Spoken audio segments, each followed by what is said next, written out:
She thought she was waking up to another ordinary night in her quiet Florida home, until she saw a stranger standing over her children's beds, holding a machete. What happened next turned a mother into a fighter, a house into a battlefield, and a case into one of Florida's most disturbing viral nightmares. She thought the sound was part of a dream, a soft scrape, a slow breath, a whisper of movement on the other side of her bedroom door. It wasn't until she opened her eyes and saw the faintest sliver of hallway light that she realized the door, the one she always closed, wasn't fully shut, and someone was standing in the hallway, someone holding something long, something metallic, something reflecting the moonlight. It would take the police hours to understand what she saw. It would take her the rest of her life to forget it. Lisa Mendez woke to the unmistakable crackle of the old hallway floorboard, the one that squeaked if even a cat stepped on it. For a moment she lay still, her brain swimming in that fog between sleep and awareness, trying to decide whether the sound belonged to a memory, a dream, or something real. Then she felt it. The air. Wrong. Florida humidity always pressing like a damp blanket. But this was colder, thinner, as if the space around her had been disturbed by someone who didn't belong in it. Her first instinct was to look at the time. 3:42 a.m. Her second instinct was to look across the hall. The kid's door was closed. Good. But her own bedroom door, the one she shut every night, was open just an inch. Not wide, not swinging, just barely ajar. Enough to see the faint line of hallway light. Enough to see a shape interrupting it. Her heartbeat slowed instead of speeding up, the way it does when the body senses a predator before the mind catches up. A silhouette stood in the hallway, motionless, tall, still, like a coat rack if a coat rack breathed. Lisa slowly slid her hand across the mattress until her fingers brushed the cold metal of her phone. She didn't grab it. Not yet. The movement might give her away. Instead, she listened. At first, she couldn't tell if the sound was his breathing or hers. But then, there, a low rasp, like someone exhaling through grit. She forced herself not to sit up. She barely tilted her head enough to angle her view through the 1-inch crack in the door. That's when the moonlight shifted, catching on something in his hand. Not a knife. Too long. Not a bat. Too thin. The light glinted a second time. A ripple of silver. A machete.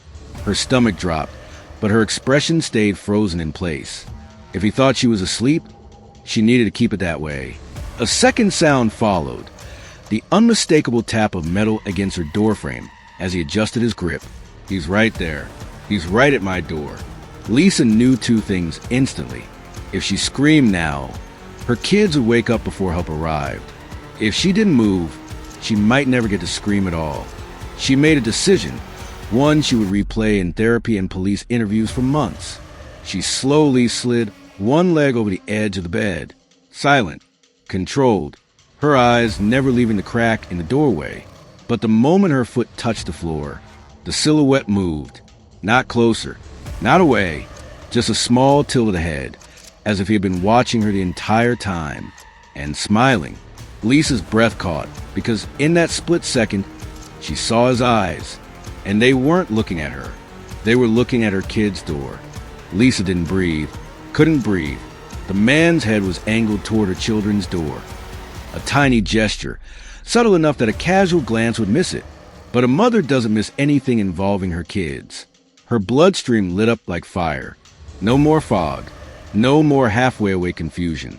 Her body shifted into a mode older than language. Protect. At any cost. She silently rose from the bed, muscles trembling with tension rather than fear. She prayed the old wooden frame wouldn't creak. Each second stretched long and elastic, slow enough for her to hear her own pulse like a drum inside her skull. The man didn't move. Not a twitch. Just stood there, machete hanging loosely at his side, his breathing a slow, unnatural rasp. Lisa's phone was still on the mattress, glowing faintly with a notification. She couldn't risk grabbing it. The screen light alone might expose her movement. Instead, she took a single step toward the door. The boards didn't creak. Another, still silence. But the third, pop, quiet, barely anything, like knuckle cracks in the distance. But the man reacted instantly. His shoulders lifted. His head snapped toward her door. The machete rose just slightly. Lisa froze mid-step, eyes locked on the shadow through the crack. 2 seconds passed. Then 3. His breathing grew louder, deeper, almost excited. And then, in the softest whisper sound, Lisa heard one word escape his mouth. So faint she wasn't sure she heard it correctly. "Kids." Her chest tightened. She forced her voice into her throat, but didn't let it out. She knew if he turned fully toward her, she'd have a split second to act. If he went to the kids' room, no, she wasn't letting him take a single step. Slowly, she slid her right hand under the bed, fingertips searching for something she had hoped she'd never need. A metal baseball bat she kept for hurricanes, not intruders. Her fingers brushed cold steel. The man shifted. He stepped toward her door. 1 step, another. Lisa counted his footfalls. They were soft, deliberate, like he was savoring every inch of movement. When he reached her doorframe, the machete's blade tip tapped the wood. Once, twice, ting, ting, ting. He was testing her, seeing if she would flinch, seeing if she was awake. Lisa gripped the bat. Slow breaths, slow thoughts. She waited for the angle, the one moment where he leaned closer, peered inside, exposed enough of his body through the gap that she could land a blow strong enough to stop him. He took one more step. His shadow stretched across her carpet, growing taller, darker. Then, a voice, not his, a small, sleepy voice from behind the other door. Mom, her daughter. The intruder's head snapped toward the sound. Lisa didn't think. She didn't plan. She exploded to the doorway with every ounce of adrenaline left in her body, swinging the bat as hard as her arms could move. The bat connected with something solid. A grunt, a collapse.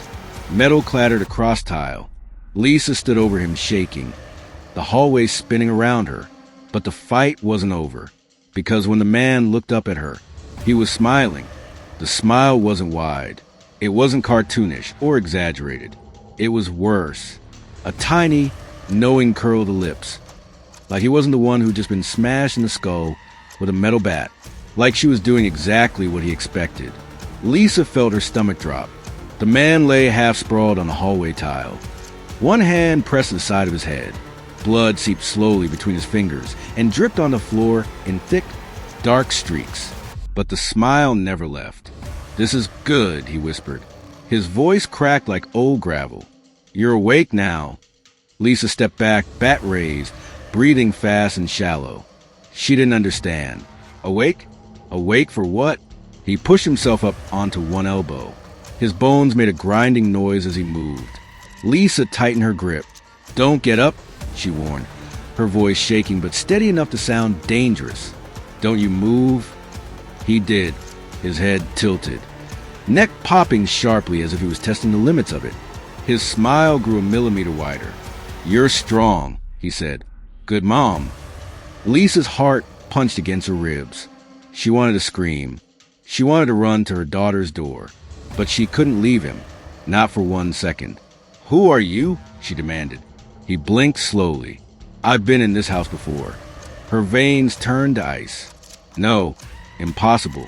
Lisa scanned him again. Clothes dirty, soaked with humidity and sweat. Bare feet. No mask. Nothing that suggested he had prepared for a break-in. He looked familiar, not as a person. As a type, a drifter, a neighbor, a homeless man who'd wandered in. But his tone, his certainty, it didn't fit any of those. He lifted one hand, palm bloody, and pointed toward her children's door. "I came for them." Lisa swung the bat so hard she nearly lost her balance, aiming for his jaw. But he rolled just out of reach, the metal whistling past his ear. He scrambled backward on hands and heels, laughing breathlessly. Lisa rushed forward. He kicked her ankle. She stumbled. The bat slipped from her grip, clattering down the hallway. He lunged, but Lisa was faster. She threw her weight forward, slamming her shoulder into his chest with enough force to knock him into the opposite wall. He gasped. The air crushed out of him. Lisa dove for the bat, but he grabbed her wrist before she could touch it. His grip was ice cold. "You don't get it yet," he hissed. She twisted. kneeing him hard in the ribs. He groaned, grip loosening, and she tore her arm free. She snatched the bat, raised it, swung it down, but he scooted backward so fast it was unnatural, his bare heels squeaking against the tile as he skittered toward the living room like some kind of broken insect. Lisa stood panting, sweat dripping from her hairline. Her daughter was crying now. "Mommy?" Lisa turned toward her room, and that was the one mistake the intruder needed. When Lisa spun back, he was gone, not down the hall, not in the living room. Gone, vanished into the dark house. Her skin prickled, because the only place he could have gone was further inside, toward the kids' rooms. Lisa raised the bat and screamed, "Get out of my house!" No answer, only silence, but it wasn't empty silence. It was listening silence. Lisa didn't breathe at first. Couldn't. Her ears strained for any sign of movement. A footstep, a breath, a scrape. The house felt wrong now, stretched too quiet, as if it were holding its lungs the same way she was. She clutched the bat tighter. "Stay in your room, baby," she whispered toward her daughter's door. "Mommy's here." A tiny whimper answered her, but the intruder didn't. Lisa stepped slowly into the living room, every cautionary instinct screaming. She checked corners behind furniture, even under the table. Nothing, but she knew he hadn't left the house. She would have heard the door. She edged toward the hallway again, back pressed against the wall. Her hands were shaking now, adrenaline forcing her muscles to twitch uncontrollably. She hated that her fear could slow her down when her kids needed her most. She reached her son's door first, opened it with her foot. Empty. She swept the bat beneath the bed, checked the closet, the curtains. Nothing. Still breathing too fast. She moved to her daughter's room. Her little girl sat curled on her bed, hugging her stuffed rabbit, eyes glistening with tears. "Mommy," she whispered. "Did the scary man go away?" Lisa's throat tightened. "Yes, baby. Mommy's got you." But her daughter pointed toward the air vent near the ceiling. Her voice dropped to a tiny whisper. He was in there. Lisa froze. Her heart hammered so loudly she thought the whole room could hear it. She stared at the thin metal grate covering the vent. It was small, too small for a grown man to crawl through, she told herself. Too small for anyone but a child. But then she saw it. The screws. 3 were normal. 1 was missing. Her skin crawled. Lisa stepped onto the bed, lifting the bat like a spear. She nudged the vent cover with the tip of the bat, and the grate shifted just slightly, silently, as if someone had loosened it carefully and deliberately. And behind the slats, it was dark, of course, but not empty. 2 pale eyes reflected back at her. Lisa gasped and fell off the bed, grabbing her daughter and dragging her behind her. She aimed the bat at the vent as the man inside exhaled softly, a calm, steady breath. He wasn't panicked. He wasn't struggling. He wasn't stuck. He was waiting. "Get out!" Lisa screamed, voice cracking. Her daughter sobbed into her shoulder. A moment passed. A heartbeat. Then, a whisper drifted from the vent, like someone speaking through cupped hands. "I told you," he said. "You weren't listening." Lisa backed toward the door. She had to get her kids out. Now, she grabbed her daughter's hand and ran for the front of the house. But before she reached the hallway, a loud metallic clank echoed from behind them. The vent cover had fallen. He was coming down. Lisa snatched her daughter into her arms and sprinted into the hall, yelling for her son. He emerged sleepy and confused, rubbing his eyes, and she grabbed his wrist, yanking him forward so hard he stumbled. "Mom, what's—" "Run." They hadn't even reached the front door when a new sound froze them all in place. A dragging thud, feet hitting the floor. He was out of the vent, inside the house. Behind them, the footsteps were slow, deliberate. He was enjoying this. Lisa shoved her kids ahead of her and spun around, but the hallway behind them was empty. He wasn't there. What? Then she heard it, not behind, above, inside the ceiling. Something crawled. For a split second, Lisa couldn't move. Not run, not scream, not breathe, because the sound above her It wasn't just crawling, it was navigating. Like someone who already knew exactly where he was going. Her kids pressed against her sides. Trembling, Lisa gently pushed them forward, urging them silently toward the front door. Every muscle in her body pulled tight enough to snap. The ceiling creaked again. A long, slow shift of weight. Then another. Then silence. The kind of silence that tells you a predator has stopped moving, not because it fled, but because it finally has eyes on you. Lisa swallowed hard. She had locked every door, closed every window, checked every room. How did he? Her heart sank. The attic. There was an attic entrance directly above the hallway, a little square panel with a fold-down ladder. She had walked under it 1,000 times without thinking. She never imagined someone could get up there. Never imagined someone would. But the monster stalking her house wasn't improvising. He wasn't scared. He wasn't confused. He was in control. And he knew more about this house than she did. Another shift above. Closer now. Her daughter whimpered and Lisa knelt, pressing her forehead to her little girl's. "Listen carefully," Lisa said, her whisper trembling. "We're going to run outside. Don't look back. Don't stop." "Okay." Her daughter nodded through tears. Her son swallowed, jaw trembling. "Mom, is he up there?" "Why is he up there?" Lisa clenched her teeth. "Because he wants to scare us." "But why us?" Lisa hesitated. Because she didn't know the answer. She had never seen that man before. He wasn't someone she recognized. He wasn't someone she had wronged. He wasn't someone who belonged here. And yet, he acted like he did. A sudden crack splintered the ceiling. A small shower of dust and insulation rained down in front of Lisa's feet. Her daughter screamed, "Go!" Lisa shouted, shoving them ahead. Both kids ran, barefoot, panicked, stumbling toward the front door. Lisa sprinted behind them, every instinct screaming at her to get out before. Boom! The attic panel bulged downward, as if kicked from the inside. Her kids shrieked and ran faster. Lisa grabbed the doorknob, twisted, pulled, locked, chain latched. She fumbled with the chain, hands shaking uncontrollably. Above her, something moved directly toward the attic opening, heavy and confident. Dust rained down again.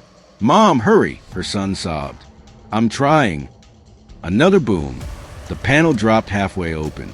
A hand appeared, pale, dirty, clutching the edge of the opening like a spider preparing to descend.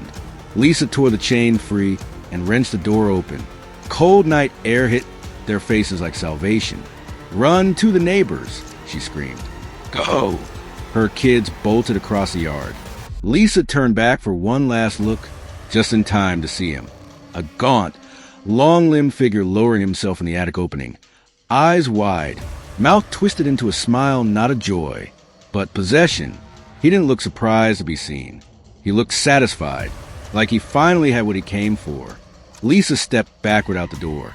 The man took one silent step onto her hallway floor. And that was when Lisa noticed something she hadn't before. He wasn't tracking them. He wasn't rushing out to chase her. He wasn't running for the kids. Instead, he turned, slowly, deliberately, and walked deeper into the house, like he still had something left to do. Detective Mara Jensen stood in the center of the small, dimly lit interview room, the kind where truth had nowhere to hide. The clock on the wall ticked softly, each second punctuating the tension hanging in the air. Across from her sat Logan Hale, slouched, pale, jittering, his fingers tapping an erratic rhythm on the metal table. He looked like he hadn't slept in days. Maybe he hadn't. Maybe guilt or madness, or both were clawing at his nerves. Mara studied him. "Logan," she said gently, "your mother didn't deserve what happened. Help me understand why she was in that shower." Logan's knee bounced harder. "Stop saying her name," he snapped, though his voice cracked halfway through. "You don't know anything about her. Or me." His eyes were wild, red-rimmed, almost glassy, as though he was fighting something inside himself, something stronger than reason. Mara kept her voice even.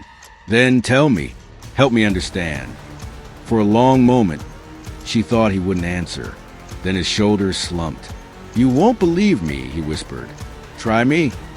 He inhaled shakily. She wasn't the same anymore. Mara frowned. What do you mean? Logan leaned forward, lowering his voice to a conspiratorial whisper, as if cameras and walls were listening. She changed. After the accident, she started watching me, following me. She installed cameras. His eyes darted to the corners of the ceiling. She wasn't my mother anymore. Mara felt a chill crawl up her spine. He was unraveling and fast.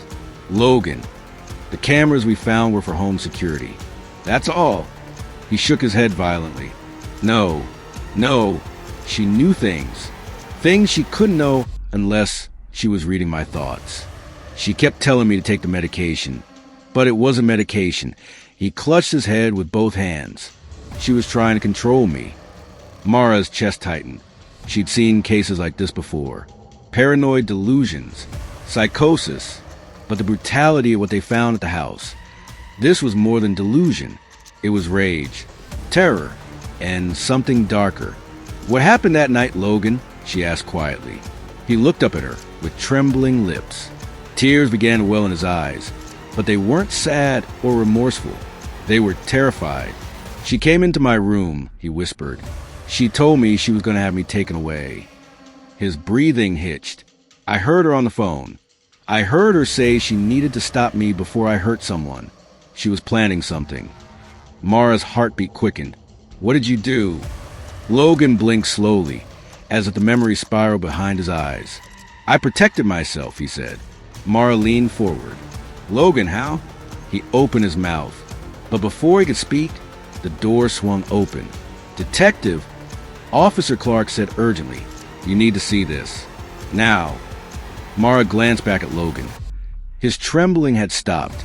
Now he only stared at her with strange, chilling calm. A calm that made her stomach drop. Because whatever was waiting outside that door might change everything. Detective Mara Jensen followed Officer Clark down the hallway, her pulse thrumming in her ears. Logan's sudden calm lingered in her mind like a warning. Something about the way he had gone still, emotionless, had unsettled her more than his frantic paranoia. Clark pushed open the digital forensics room door. Inside, two tech analysts hovered over a set of screens, pale and shaken. What am I looking at? Mara asked. One analyst, Rivera, swallowed hard and replayed a clip on the main monitor. The timestamp, 1:13 a.m., the night of the murder. The view was from a small, previously unnoticed security camera wedged behind the kitchen pantry door. The footage showed Logan pacing the kitchen in the dim glow of a single overhead lamp.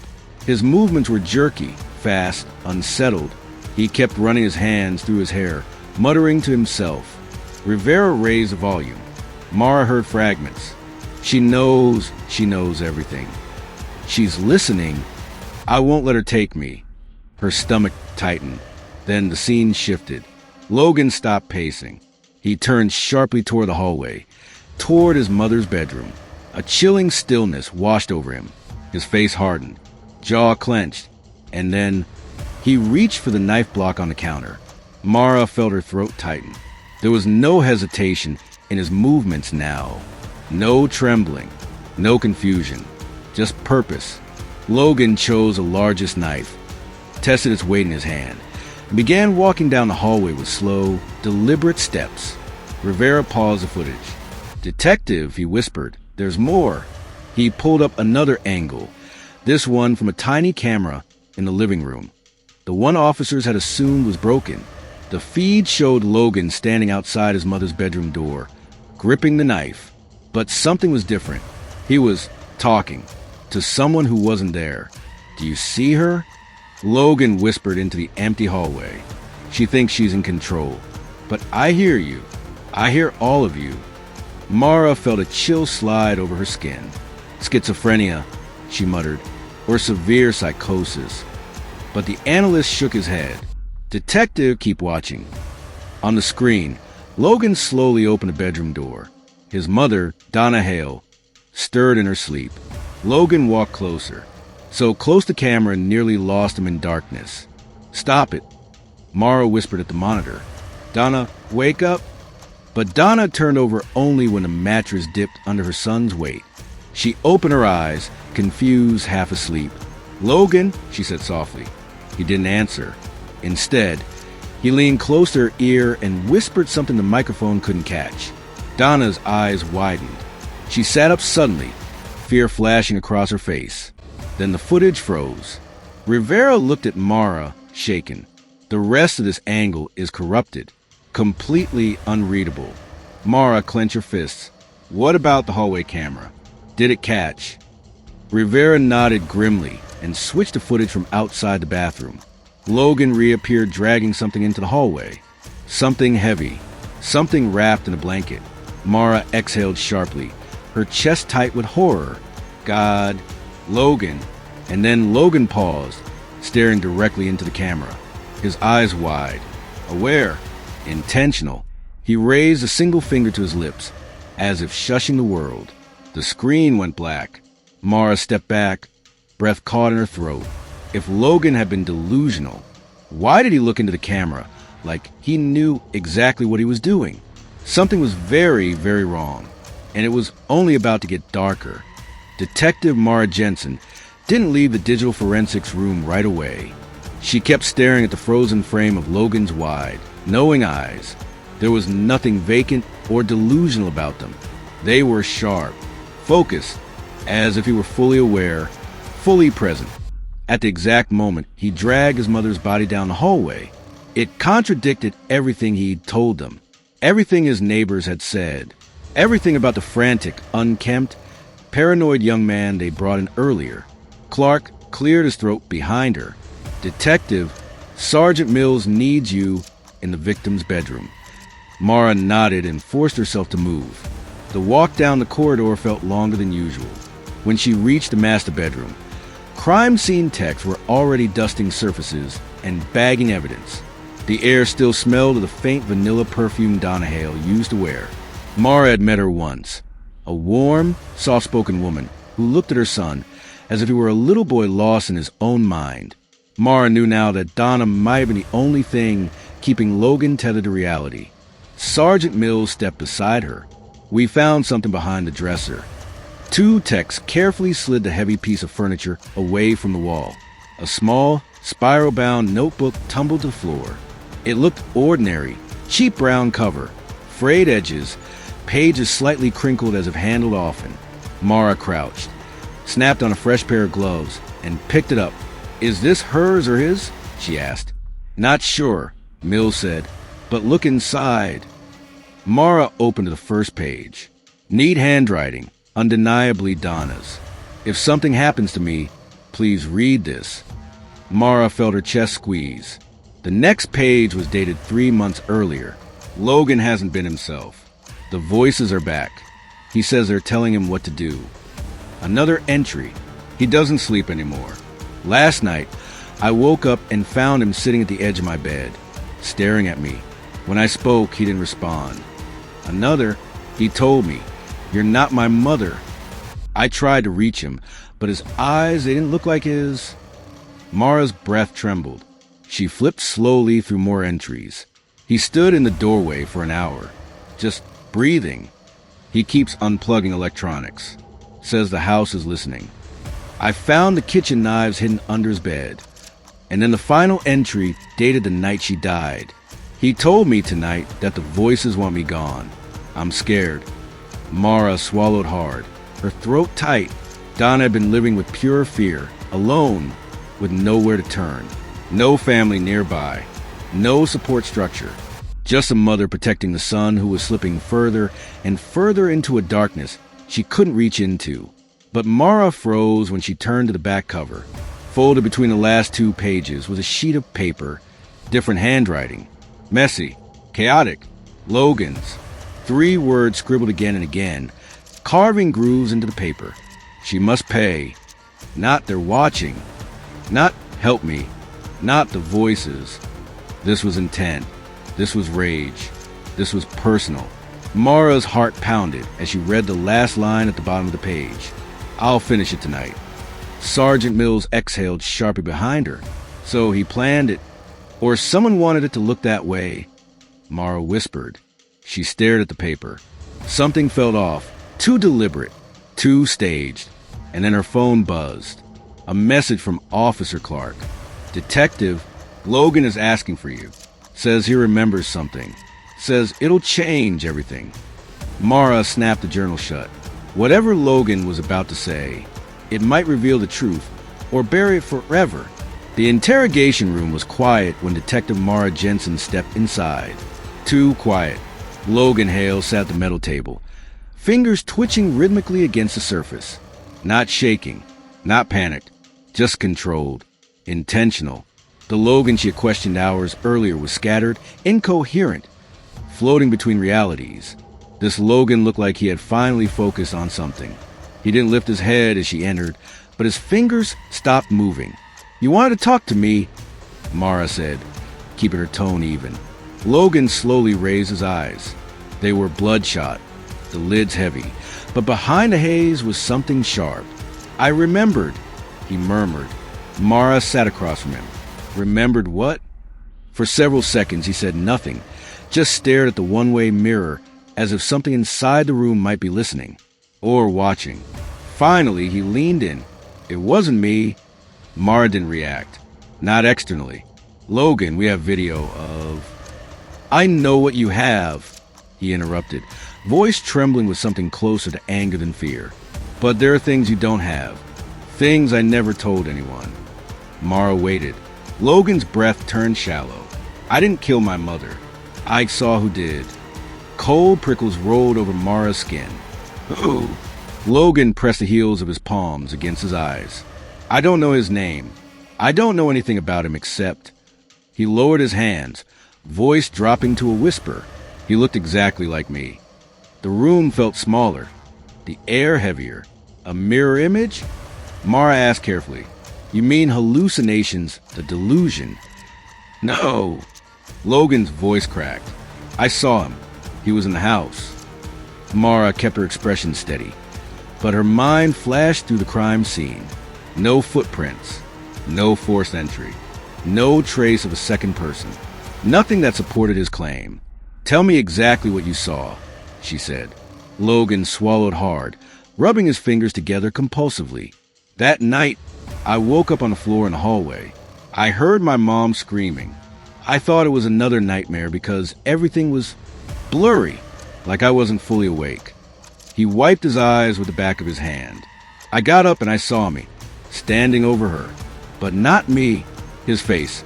Logan paused, searching for words. His face didn't move right, like a reflection lagging behind a mirror. Mara felt a chill down her spine. He continued. When he turned, his eyes were empty. Not blank, empty, like something was wearing my face. Mara's voice tightened. "What happened next?" He smiled.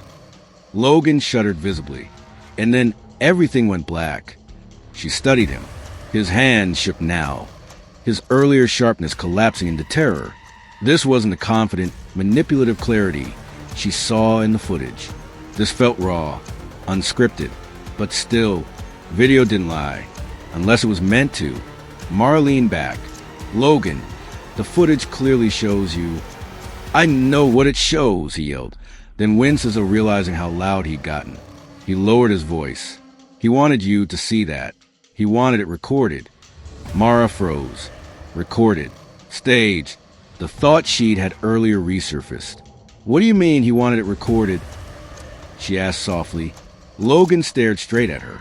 "Because he told me, before he disappeared." Mara tensed. "What did he tell you?" Logan's eyes filled with tears. He said, "They won't believe you. They'll believe the tape." Mara's stomach dropped. Before she could respond, Clark burst into the room, breathless. "Detective, you need to come to the security office. Right now." "What happened?" Mara demanded. Clark hesitated. "The interrogation footage from earlier. The file is corrupt. Half of it just vanished." Mara turned back to Logan. His face had gone white. "It's him," Logan whispered. "He's not done." Detective Mara Jensen moved fast through the dim hallways of the Las Cruces Police Department, her pulse hammering in her ears. Clark struggled to keep up as he spoke. It's not just corrupted footage, he said breathlessly. The system logs show someone accessed a file from inside the building. Mara froze mid-step. Impossible, she said. Those systems aren't remote accessible. I know, but someone used an internal credential, a badge ID. Mara's stomach clenched. Whose? Clark swallowed hard before answering. Yours. The word hit her like a physical blow. What are you talking about? Mara demanded. I didn't touch the system. I know that, Clark replied quickly. But the system thinks you did. They reached the monitoring room. Inside, two techs hovered anxiously over screens filled with error messages and frozen frames. Mara stepped closer, bracing herself. The footage from Logan's earlier interrogation appeared on the main monitor, glitching, fragmented, smeared with static. The audio crackled like something alive.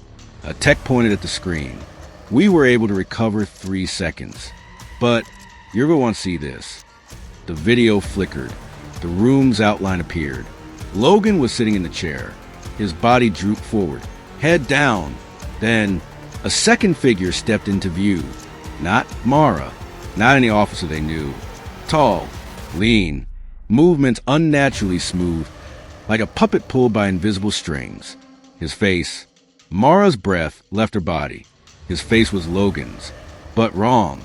Too smooth, too still. The eyes unblinking, like they were painted on. A mask?